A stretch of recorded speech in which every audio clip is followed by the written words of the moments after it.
Boa noite, queridos. Vamos dar continuidade ao estudo da Palavra de Deus, continuidade ao culto, né? Eu gostaria só de enfatizar uma coisa aqui, que nós cantamos. A última música nós falamos: eu vejo a glória do Senhor hoje aqui, eu quero ver o seu poder, né? Nós falamos também: reina em mim, Senhor. Olha, gente, a gente canta umas coisas muito profundas, né? Então, que a gente possa cuidadosamente lembrar disso, porque é o que a gente está falando para Deus, né? E depois Deus vai reinar na nossa vida. Não, Deus, não é assim que eu queria, não, né? Então vamos lembrar disso, que isso é importante, ok? Começar em mim mesmo, né? Queridos, depois de amanhã, dia 31 de outubro de 2017, completam exatos 500 anos que Martinho Lutero afixou na porta da igreja, lá da cidade de Wittenberg, na Alemanha, as suas 95 teses. Isso é uma coisa histórica, porque essas teses, elas contestavam basicamente a venda de indulgências feita pela igreja, por parte da Igreja Católica Romana, ok? O que são indulgências? Indulgências, ou indulgência, era o perdão de pecados que era concedido pela Igreja Católica, ok? Adquirido por meio de penitência e pagamento de uma certa quantia em valor à igreja. Ou seja, resumindo, a igreja vendia o perdão dos pecados, não é? E então Lutero, até então monge, né? Ele questionou isso. E ele era comum na época, quando queria fazer discussões públicas, então se afixava na porta da igreja o tema das discussões. Então, quando ele afixou isso, ele chamou as pessoas para discutir o assunto, para debater aquele assunto.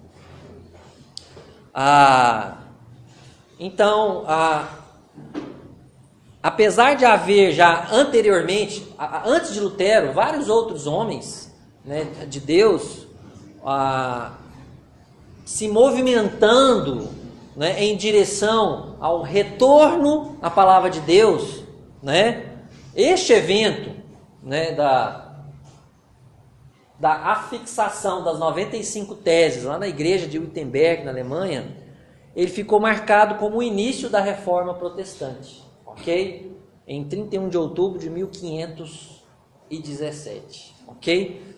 Essa é uma pintura, na verdade é uma foto, né? Mas uma foto da pintura do nosso querido Martinho Lutero. Nasceu em 1483, morreu em 1546, tá? Dentre muitos outros homens que Deus usou, né, para trazer a palavra de Deus de volta ao centro, né, porque com o passar do tempo, os homens foram deixando a palavra de Deus de lado. Os homens colocaram a tradição mais importante ou tão importante quanto a palavra de Deus, né?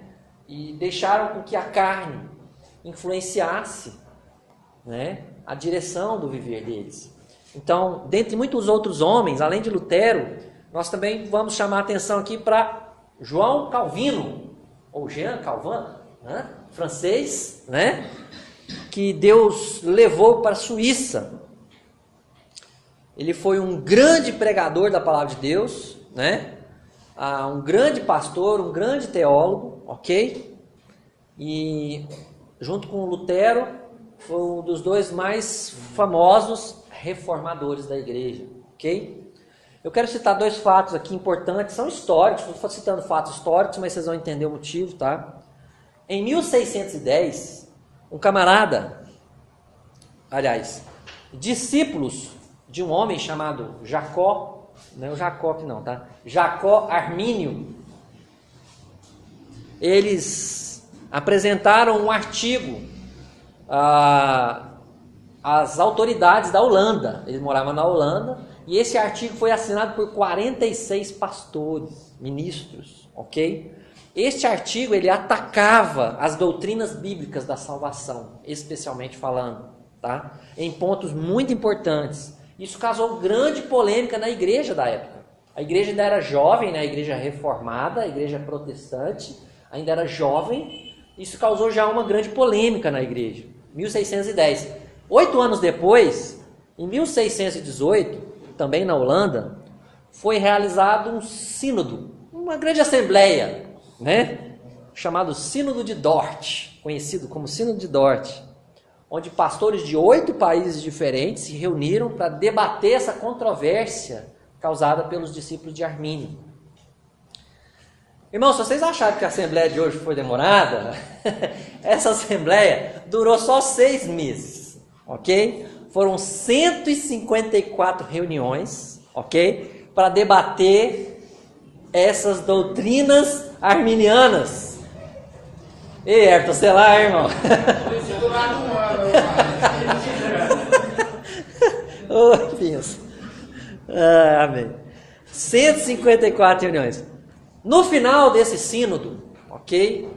As ideias, chamadas ideias arminianas, foram condenadas pela igreja protestante e seus defensores, os defensores dessas ideias arminianas, foram considerados hereges, ok?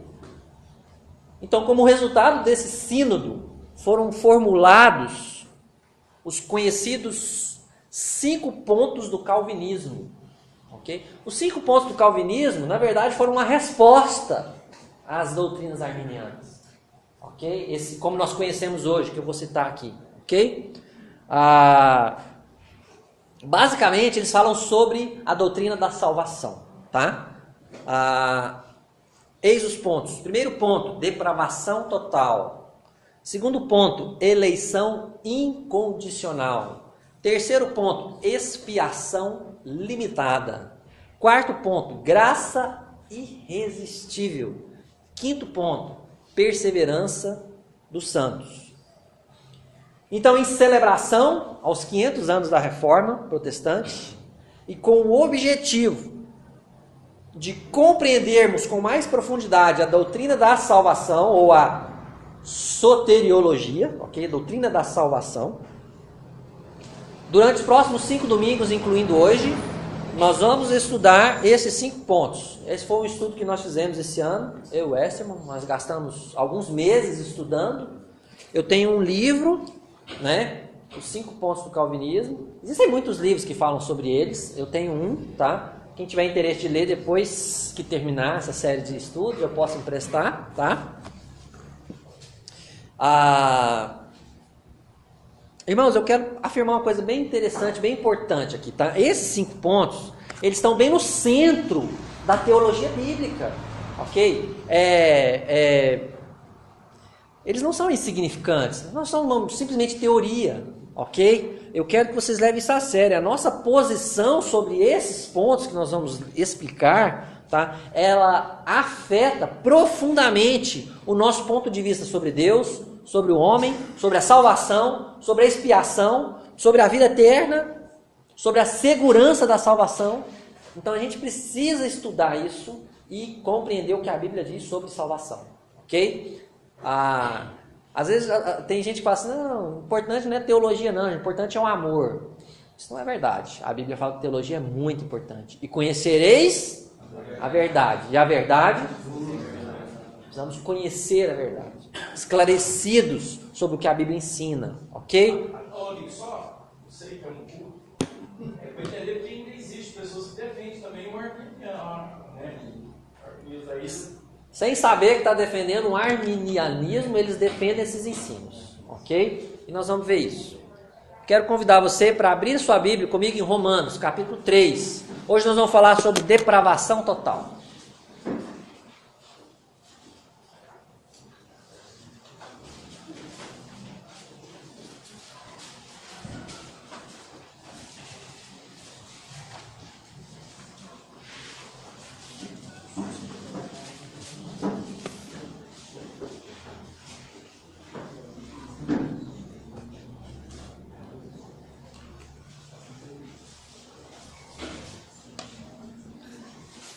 Romanos 3, Nós vamos ler dos versos 9 a 18.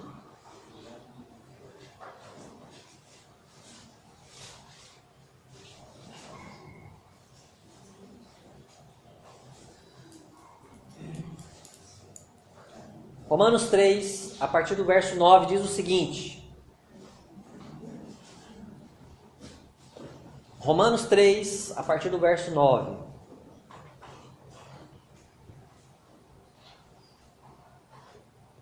Que se conclui? Temos nós qualquer vantagem? Não, de forma nenhuma, pois já temos demonstrado que todos, tanto judeus como gregos, estão debaixo do pecado. Versículo 10. Como está escrito, não há justo, nenhum sequer. Não há quem entenda. Não há quem busque a Deus. Todos se extraviaram, a uma se fizeram inúteis. Não há quem faça o bem. Não há nenhum sequer. Versículo 13. A garganta deles é sepulcro aberto, com a língua urdem engano, veneno de víbora está nos seus lábios. A boca eles a têm cheia de maldição e de amargura. Versículo 15. São os seus pés velozes para derramar sangue. Nos seus caminhos há destruição e miséria. Desconheceram o caminho da paz. Não há temor de Deus diante de seus olhos. Vamos orar mais uma vez, querido Deus. Eu quero ver agora o teu poder, querido Deus. Eu quero te pedir que o teu poder seja manifestado neste momento. Deus, que a sua palavra será explicada. Deus, que o teu Espírito, em nome de Jesus, possa usar este momento para esclarecer, Deus, as nossas mentes e nos convencer, Pai, da nossa pecaminosidade, para que possamos compreender claramente a questão do pecado no ser humano. Em nome de Jesus. Amém. Irmãos queridos, vamos lá. O texto lido afirma categoricamente, sem sombra de dúvidas, que o homem é totalmente corrompido. Totalmente. Esse texto é muito forte, às vezes é até difícil. Às vezes alguém vem perguntar para a gente, mas como assim? A gente tem dificuldade às vezes de explicar esse texto, ok? Por quê? Porque é isso que ele ensina. Ele ensina que o homem é totalmente corrompido, perdido, morto, miserável, sem valor para receber qualquer mérito perante Deus. O versículo 9 diz que todo homem está debaixo do pecado, tanto judeus como gregos estão debaixo do pecado, estão debaixo do poder do pecado, são escravos do pecado, até que Jesus nos liberte. Mas, antes disso, todos estão debaixo do pecado. O versículo 11, como lido, diz: não há quem entenda, não há quem busque a Deus. Esse versículo diz que sem a ação de Deus para mudar o nosso coração e nos fazer buscar a Deus, sozinhos, ninguém busca a Deus. Ninguém procura a Deus se Deus não te levar a procurá-lo. É isso que esse versículo está dizendo, irmãos. Ok? O versículo 11 disse isso, tá? A nossa corrupção é tão profunda que a Bíblia nos chama de escravos do pecado. Escravo não manda, escravo nem pede. Escravo só obedece. Nós somos escravos do pecado, até que Jesus nos liberte. A Bíblia também ensina que nós somos moralmente incapazes de vencermos a nossa própria rebelião e cegueira. A Bíblia diz que nós somos moralmente incapazes de vencermos a nossa própria rebelião e a nossa cegueira espiritual. Nós somos totalmente dependentes da graça de Deus para sairmos dessa situação. Se Deus não vier até nós, nós não vamos até Deus. Se Deus não nos procurar, nós não procuramos a Deus. É isso que a Bíblia ensina por depravação total, ok? É como... Significa que se Deus deixar todos os homens soltos e sozinhos nesse mundo, por toda a eternidade, eles nunca encontrarão o caminho para o céu. Se Deus der uma volta e ir embora, e deixar os homens sozinhos, todos vão permanecer perdidos, até que Deus volte e dá a direção para o homem. Isso é ser totalmente depravado. Essa é a doutrina da depravação total. Ok? Então a depravação total do homem, aliás, a depravação do homem é total em pelo menos 4 aspectos. Eu vou falar aqui nessa noite. Ok? Primeiro aspecto. Nós somos totalmente rebeldes contra Deus. O versículo 9 que nós já lemos, eu vou repetir. Que se conclui, temos nós qualquer vantagem? Porque aqui Paulo está comparando judeus com gentios. Tá? Temos nós, judeus, qualquer vantagem? Não, de forma nenhuma. Pois já temos demonstrado que todos, judeus, gentios, qualquer homem, qualquer nacionalidade, estão debaixo do pecado. Debaixo do poder do pecado. E se nós estamos debaixo do poder do pecado, nós estamos sob o domínio dele. E se nós estamos sob o domínio do pecado, nós somos rebeldes contra Deus. Né? Totalmente rebeldes. O versículo 11 diz, não há, o versículo 10, não há justo, nenhum sequer. Versículo 11, não há quem entenda, não há quem busque a Deus. Não há ninguém, tem algumas traduções que dizem isso, não há ninguém que busque a Deus. O versículo 18 diz, não há temor de Deus diante dos seus olhos. O homem não tem temor por Deus, irmãos. Nós não temos temor por Deus, se Deus não colocar esse temor no nosso coração. Nós, sozinhos, deixados ao nosso próprio, à nossa própria escolha, ao nosso próprio comando, não chegaremos até Deus. É isso que a Bíblia ensina. Não há temor de Deus diante dos olhos do homem. Mas alguém poderia dizer, não, pastor, mas eu busco a Deus. Não é? E eu posso responder para você, você só buscará a Deus se Deus te levar a isso. Nós vamos falar sobre isso domingo que vem. Graça irresistível. João 6,44. Lembra desse versículo? Ele nos amou primeiro. Ele nos amou primeiro. Tá? Está lá em 1 João. Mas esse João 6,44 fala com mais clareza isso aí. Ok? Nós vamos ver isso domingo que vem. A gente só busca a Deus se Deus nos conduzir, nos levar para isso. A não ser, né? Ou apenas se for por interesse, por medo, por ganância. Aí sim o incrédulo busca a Deus. Não é? Fala, não, eu não creio em Deus não. Amarra ele na linha do trem. E solta o trem na direção dele. A primeira frase é, ai meu Deus, me ajuda, me livra disso aqui. É uma coisa instantânea. Pede socorro para todo mundo, inclusive para Deus. Para todos, não é? Aí busca a Deus. Vou dar um exemplo para vocês. Um amigo meu, brincadeira, um jovem, né? Queria sair com seus amigos para ir num jogo de basquete, né? E pediu o pai dele o carro emprestado, né? O jovem já habilitado, né? Falou o seguinte, beleza meu filho, só tem uma condição, eu quero que você lave o carro, aí você pode ir com os seus amigos, né? E o jovem ficou bravo demais, né? Mas eu não sujei o carro, quem suja o carro é ele que anda de carro, por que eu tenho que lavar o carro, né? E aí ele manifestou um pouco da sua ele estava inconformado, manifestou isso diante do seu pai. O pai falou assim, olha, Pode ir, desde que lave o carro. A chave está aqui, ó. Lava o carro, vai com seus amigos no jogo. E aí, o que o jovem fez? Lá, pegou o sabão, pegou a puxa, lavou o carro. Ele obedeceu o pai dele ou não? Obedeceu o pai dele. Só que no coração dele, ele obedeceu o pai dele?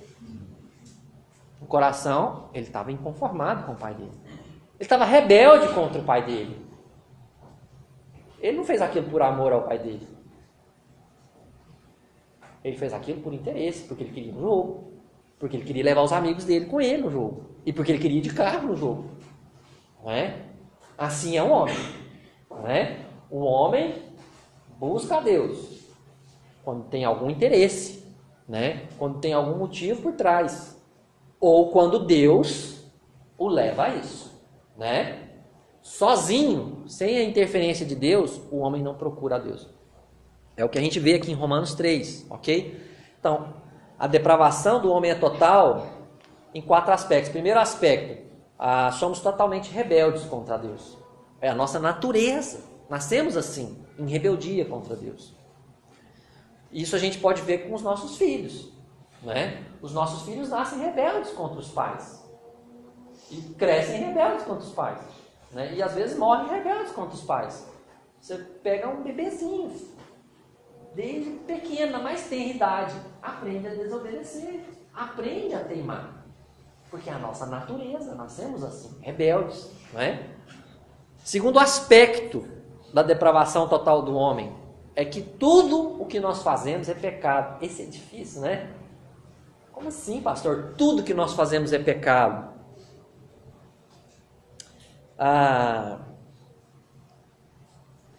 Segura aí, vai comigo em Romanos 14, 23. Segura aí. Romanos 14, verso 23. Diz o seguinte. Romanos 14, verso 23. Mas aquele que tem dúvidas é condenado se comer. Porque o que faz não provém de fé. E tudo o que não provém de fé é pecado. Então a Bíblia ensina que tudo que não provém de fé, ou que não se baseia em fé, tudo que não é feito através da fé e com fé é pecado. Então, tem outro texto que diz em Hebreus 11, 6, de fato sem fé é impossível agradar a Deus. Não é simplesmente difícil, é impossível agradar a Deus sem fé. E tudo que é feito sem fé é pecado. Então, uma pessoa que ainda não tem fé salvadora, tudo que ela pratica é destituída de fé salvadora. Consequentemente, tudo que ela faz é pecado. Vou tentar explicar de uma outra maneira.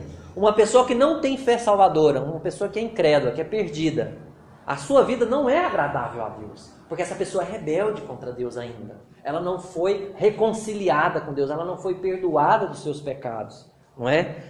Suas decisões não são tomadas para a glória de Deus, são tomadas para o seu bem-estar, não é? Então, tudo que essa pessoa faz, até então, na incredulidade, né, continua sendo pecado, porque feitas sem fé. Vou dar. Aí alguém pode dizer, mas eu faço coisas boas, não é? Mas como já foi dito anteriormente, se você faz algo de bom, é porque Deus agiu em você. Deus derramou sua graça em sua vida e te deu capacidade de fazer algo de bom. Você sem Deus não é capaz de fazer nada de bom. É o que a Bíblia diz aqui, não é? Não há quem faça o bem. É o que a Bíblia diz, nenhum sequer. Nós não somos capazes disso sem Deus em nós, sozinhos. Ok? Ou porque há um desejo corrupto, oculto. Vou dar um exemplo para vocês.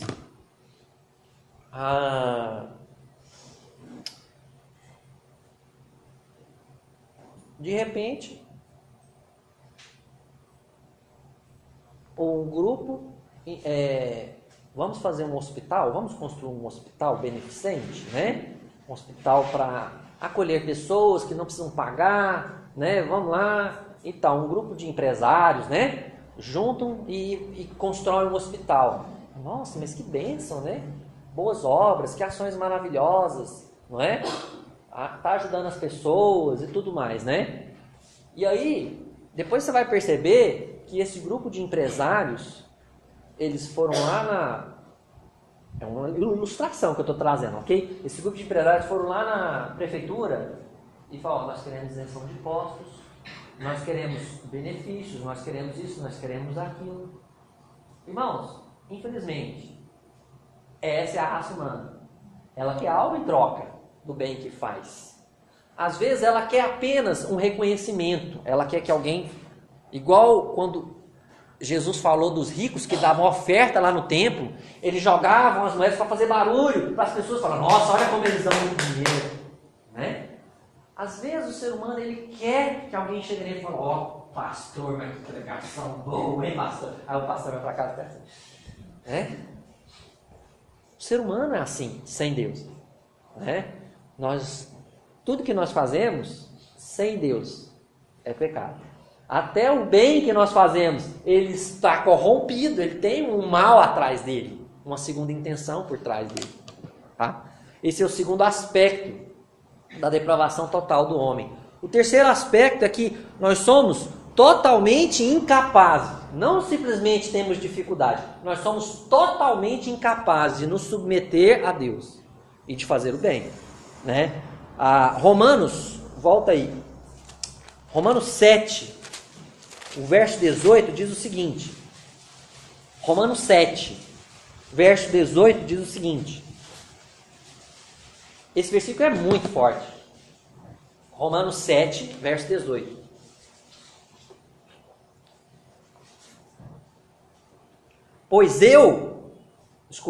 porque eu sei que em mim, isto é, na minha carne, não habita bem nenhum. Paulo está falando isso, tá? Em minha carne, ele quer dizer em mim mesmo, sem a ação de Deus, ok? Eu, como um ser humano, né? Pois o querer o bem está em mim, não porém o efetuá-lo. Eu não tenho esse poder, eu não consigo, porque eu sou ser humano, eu sou pecador, né? Porque eu sei que em mim, isto é, na minha carne, não habita bem nenhum. Ou seja, nós, sem o agir de Deus em nossa vida, nós naturalmente, em nós, não habita bem algum. O capítulo 8, Romanos 8, verso 8, diz o seguinte, portanto, os que estão na carne não podem agradar a Deus, né? Os que estão na carne não podem agradar a Deus. Ou seja, aqueles que ainda são incrédulos, que ainda não foram transformados pelo poder de Deus, não podem agradar a Deus, ok? Efésios 2:1 fala que Ele vos deu vida estando vós mortos nos vossos delitos e pecados. Todos os homens, antes de conhecer a Cristo, estão mortos. Irmãos, como que um morto vai fazer o bem? Se ele está morto espiritualmente, não é? Como que ele vai se submeter à vida de Deus se ele está morto? Ele é incapaz de se comunicar com Deus, porque ele está morto diante de Deus. Mas alguém pode dizer, não, mas eu me comunico com Deus. Eu rezo meu Pai Nosso, eu faço minha oração, né? Bom, Isaías, a gente não precisa abrir, mas Isaías 59:2 diz que os seus pecados te separam de Deus e fazem com que Deus não ouça as suas orações. É isso que diz lá.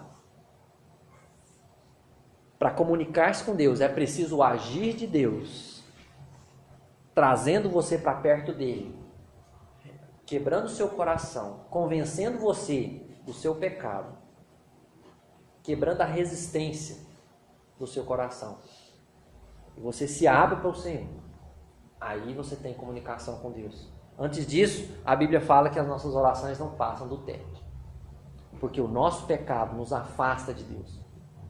Por mais que você fale a noite inteira em oração, que você faça jejum, se você não foi perdoado dos seus pecados, você não é capaz de se comunicar com Deus. E por último, a depravação do homem é total em pelo menos 4 aspectos. Somos totalmente rebeldes, tudo que nós fazemos é pecado, somos totalmente incapazes de nos submeter a Deus, de fazer o bem, e somos merecedores da punição eterna. Nós somos merecedores, sim. Voltando para Romanos 3, versículo 9, como nós já lemos já algumas vezes, diz que o final, mostrando que todos, pois já temos demonstrado que todos, tanto judeus como gregos, estão debaixo do pecado. Romanos 3, 23 diz o quê? Pois todos pecaram e carecem da glória de Deus. Esses versículos nos ensinam que todos os homens são pecadores e estão debaixo do poder do pecado. Ok? E Romanos 6, 23 diz que o salário do pecado é a morte. Se todos somos pecadores e a justa retribuição do pecado é a morte, todos merecemos a morte, a punição eterna. Se a Bíblia diz que todos são pecadores, e a Bíblia diz que o destino, o salário do pecador é a morte, todos merecemos a morte. É tão simples isso. Todo ser humano é merecedor da punição por causa do seu próprio pecado. Ninguém pode dizer que Deus é injusto ao lançar pessoas no inferno, porque todos merecemos ir para o inferno, irmãos, sem exceção. Todos nós merecemos ir para o inferno, porque somos pecadores, porque somos rebeldes, porque não somos capazes de nos submeter, nem queremos nos submeter a Deus, sem a ação de Deus nos nossos corações, mudando o nosso querer. Porque quando Ele vem no nosso coração e muda o nosso querer, as coisas começam a agir de maneira diferente. Ok? Então, concluindo, 5 pontos do calvinismo. O primeiro dos 5 pontos é a depravação total. Ok? Ela ensina, com base em Romanos 3, em especial, que nós somos totalmente rebeldes contra Deus, não é? Que tudo o que nós fazemos é pecado, que somos totalmente incapazes de nos submeter a Deus e de fazer o bem, né? Somos merecedores da punição eterna. Isso naturalmente, né? Quando Deus começa a agir na nossa vida, as coisas começam a mudar. Mas sozinhos, sem a intervenção de Deus, é isso que somos. Ok? Você já compreendeu isso? Você já compreendeu essa verdade? A depravação total? A total pecaminosidade da sua vida? Vocês que são jovens ainda, adolescentes, né? Vocês já pararam para pensar nisso? Vocês já falaram para Deus: olha, Deus, eu sei que eu sou pecador, eu sei que eu não consigo agradar o Senhor sozinho. Importante isso. E se você não fizer isso, você não vai ter o perdão dos seus pecados. Se você não tiver o perdão dos seus pecados, você não vai morar com Jesus no céu. E vocês, adultos, já entenderam isso? Já entenderam que para receber o presente da salvação é preciso primeiro reconhecer a sua condição diante de Deus? Eu sou incapaz de me salvar, querido Deus. Por mais que eu me esforce, por mais que eu tente vencer as minhas dificuldades, mas eu não dou conta. Eu preciso do Senhor para transformar a minha vida. Eu preciso que o Senhor perdoe meu pecado. E olha, a Bíblia diz que Jesus veio, Deus Pai mandou Jesus justamente para pagar a dívida de todo aquele que nele crê. Você precisa reconhecer isso. Você precisa confessar a Deus a sua total falta de capacidade. É isso, tá? Feche os olhos, vamos orar. Querido Deus, obrigado pela sua palavra. Obrigado por Romanos, que fala tanto sobre pecado, querido Deus. Que fala com tanta clareza que o nosso pecado é tamanho, que não há solução para nós em nós mesmos. Que sozinhos, Deus, ficaríamos perdidos até o fim da eternidade. Mas graças a Deus, por Jesus Cristo, que veio a esse mundo, pagar a dívida de todo aquele que nele crê. Deus incomoda corações nessa noite, para reconhecerem sua pecaminosidade, para reconhecerem, Deus, que não são dignos de nada perante o Senhor, que não são dignos, Deus, de aceitação, que são dignos sim da morte eterna, por conta do seu pecado, querido Deus. Trabalhe nossos corações, Deus. Não nos deixe achar que somos melhores do que outros, porque somos tão perdidos sem o Senhor, querido Deus. Totalmente perdidos. Em nome de Jesus, Deus, trabalhe nossos corações. É o que eu te peço. Amém.